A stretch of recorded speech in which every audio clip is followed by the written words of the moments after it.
ალექსანდრე, მადლობა რომ გვერდთვები. მოგვიყევით რას გედავებათ თქვენ შინაგან საქმეთა სამინისტრო. მოგესალმებით. ხო, მოგეთ ჩემი ცემის შემდგომ მე გადამიყვანე საპატრონო პოლიციის დეპარტამენტში განყოფილებაში, სადაც შეადგინეს ოქმი, რომელზეც მართალია ხელი არ მოვაწერე, იმიტომ რომ იყო გაყალბებული ჩვენება, მაგრამ აი 2 თვე-ნახევრის შემდგომ გაახსენდათ ეს ოქმი და ახლა მიბარებენ სასამართლოში 176 და 173 მუხლებით ადმინისტრაციული სამართალდარღვევის კოდექსის და მოკედეს ნიშნავს თურმახულიგნობას, პოლიციადმი დაუმორჩილებლობას. ასევე სასამართლოდან რომ დავრეკეს გამიმართეს, რომ უნდა გამეხსენებინა, რომ 29 ნოემბერს ვარღვევდი საზოგადოებრივ წესრიგს და ამაზე მიბარებდნენ. რადგან ჩემი პასუხი იყო, რა თქმა უნდა, რომ მე ვასრულებდი ჩემს პროფესიულ საქმიანობას, მუშაობდი და პირიქით პოლიციამ დამცემა, გათამეტა უფლებამოსილებას და შემიშალა ჟურნალისტურ საქმიანობაში ხელი, მაგრამ ფაქტი ესაა, რომ მე ახლა მედავებიან, რომ ვარ ხულიგანი. და ეს რომ უთხარით და ეს განუმარტეთ ყველაფერი, პასუხი რა იყო ამ ყველაფერზე? ხო, რა თქმა უნდა ეს მათი პასუხი რომ ეს მათ რაც ევალებათ, მხოლოდ იმას აკეთებენ, რომ ამ შემთხვევაში შინაგან საქმეთა სამინისტრო მიმართა მათ 11 თებერვალს ამ ადმინისტრაციულ სამართალდარღვევაზე, რომ რაღაცა დავარღვევდი საზოგადოებრივ წესრიგს და ეს მათი განსახილველი ეს საქმე და ის რომ ახლა ის მე მცემეს და იქ რეალურად თავადარღვევდნენ იქ ასე ვთქვათ თავიანთ უფლებებს გადაამეტეს, რა თქმა უნდა ეს მათ არ ეხებათ, რა თქმა უნდა სასამართლოს ხდომაზეც ალბათ ველოდები რომ ეს იქნება ეს პოზიციაც რომ ეს ცალკე საქმეა, ის ცალკე საქმეა, რომელზეც გამოძიება მიმდინარეობს, მაგრამ არ ვიცი შეჭერობით ველოდები. აი როგორია მაინც მოლოდინები, ჩვენ ვნახეთ პრაქტიკა, 5000 ლარით აჯარიმებენ მოქალაქეებს, შენის შემთხვევა განსხვავებულია, არ არის გამორიცხული რომ მართლაც დაგაჯარიმონ, იქ რამდენიმე ადამიანს სიტყვერი გაფრთხილებაც გამოუცხადეს სასამართლოს მხრიდან, თუმცა მაინც როგორია მოლოდინები, ჯარიმას დაგაკისრებენ თუ არა? ხო, ჩვენ რა სამართლებრივ სახელმწიფოში ვცხოვრობდეთ, მე ამ შემთხვევაში საერთოდ უნდა შეწყვეტილიყო საქმის წარმოება ჩემს მიმართ, იმიტომ რომ გამოჩნდა არსებობს კადრებით, სადაც ჩანს რომ არის აბსურდი იყო იქ ჩემი დაკავება,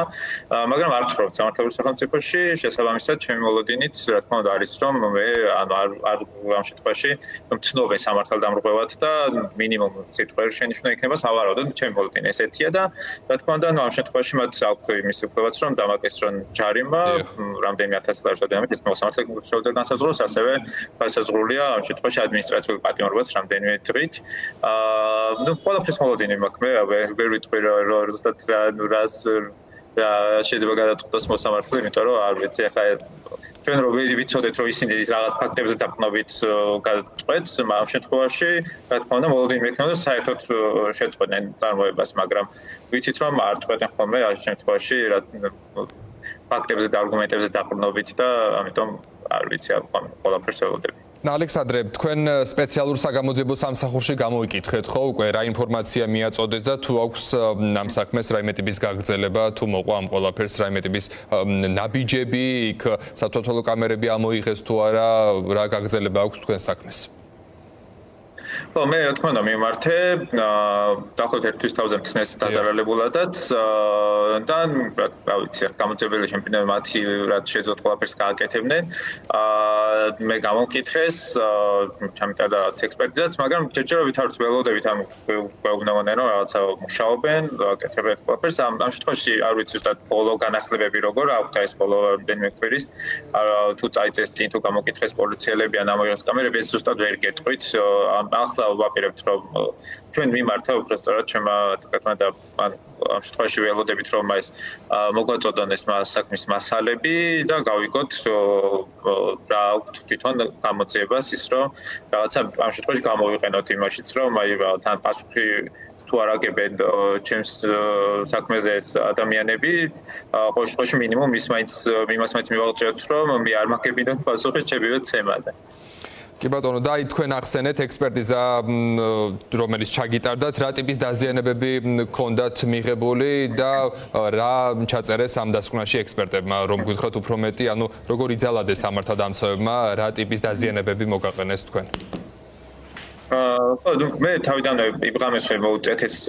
მოითხოვეს ექიმი მარვენ პროგრამის მაშინა უნდა გადავიყვანეთ საავადმყოფოში, სადაც ეს არის ყველაზე მთავარი, იმიტომ რომ მათ გააკეთეს პირველი კვლევები და იქვე ჩანდა რომ მქონდა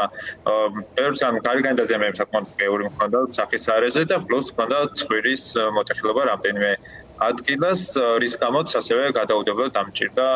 იმ ღამესვე ოპერაციის გაკეთება და ეს შემდგომ ორკვირიანი მოსვენებითი რეჟიმი მქონდა. ცხვირის აღდგენასთან ბევრი დიდი ხანი დაჭირდა, ახლაც ძალიან მიჭირს, მაგალითად, ვთქვათ, ახლაც მკურნალობდა არის იმისი დიდი ალბათობა, რომ შეიძლება კიდევ ერთხელ დამჭირდეს ოპერაციაც ბოლო კვლევების მიხედვით. მაგრამ ფაქტია, რომ შინაგან საქმეთა სამინისტროს მტკიცებით, მე უბრალოდ სამართალდამღები ვიყავი, წევარღვევდი საზოგადოებრივ ტესტრიქს და მათ ესე ჩვეულებრივ დამაკავეს. მაინტერესებს ალექსანდრე ტექნიკის შესახებაც, როგორც ვიცით, აი ამ საპროტესტო აქციების ფონზე რეჟიმის წარმომადგენლებმა, სამართალდამცველებმა წაიღეს, გაიტაცეს, სადამალეს არ ვიცი, როგორც ვიცით, ნაწილი შინაგან საქმეთა სამინისტროში ინახება, თუ დაუბრუნეს მედიის წარმომადგენლებს ეს ტექნიკა და ჯამში კიდევ ერთხელ რომ აუხსნათ ჩვენს აუდიტორიას, რა ტექნიკაზე იყო საუბარი და რა ოდენობის ზარალი მიადგათ მედიის წარმომადგენლებს ამ მიმართულებით. ხო, ჩემ შემთხვევაში, რაც განყოფილებაში მივიტანე ის კიდევ კარგი დამგონეს, მაგრამ განყოფილებამდე არ მიმატანეს ორი ფოტოაპარატი, რომელიც იყო იმ შემთხვევაში ჩემთვის თავარი სამუშაო, ასე ვთქვათ, იარაღი. რომ კარგად დავინახოთ სურათი, ჩვენს მედია ორგანიზაციას სულ 3 ფოტოკამერა ჰქონდა და აქედან 2 იქვე სპეცრეზერვებმა წამართვეს და ისინი დაიკარგა, გაქრა, ამ დრომდე ვერ პოულობთ. ამიტომ არ ვიცი, ჩემი მოლოდინი ამ სასამართლოს ხდომაზე არის, რომ თუ რეალური მოწმეები იქნებიან, ის მაინც გავარკვიო, სად წაიღეს ჩემი კამერები და როგორმე იქნებ ბიუაკულე მაინც მე შევთო კვალს.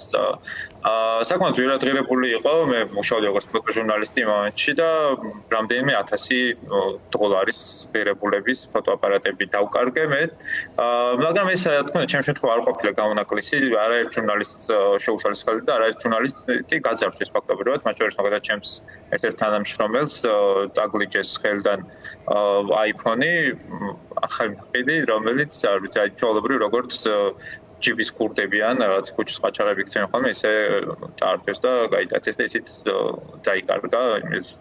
ყოლით, დღემდე არ ვიცით. ეს ძალიან მნიშვნელოვანი ზარალია, ეს უშლის ხელს მედიის საქმიანობას, არ არის ჩვენთვის მარტივი, რომ ეს მე თავიდან შევიძინოთ მსგავსი ტექნიკა და რა თქმა უნდა, მე ხდება ჩვენი მუშაობაც და მათაც მეტი საშუალება ეძლევათ, რომ თავისუფლად გააკეთონ ის, რაც უნდათ, თავისუფლად ცემონ, იზავდონ მაგალითად აქციის მშვიდობიანი აქციის მონაწილეებს. კი ბატონო, დიდი მადლობა ალექსანდრე ქეშელაშვილი გვერდებოდა პირდაპირ ეთერში, მის გამოცემა პუბლიკას წარმოადგენს.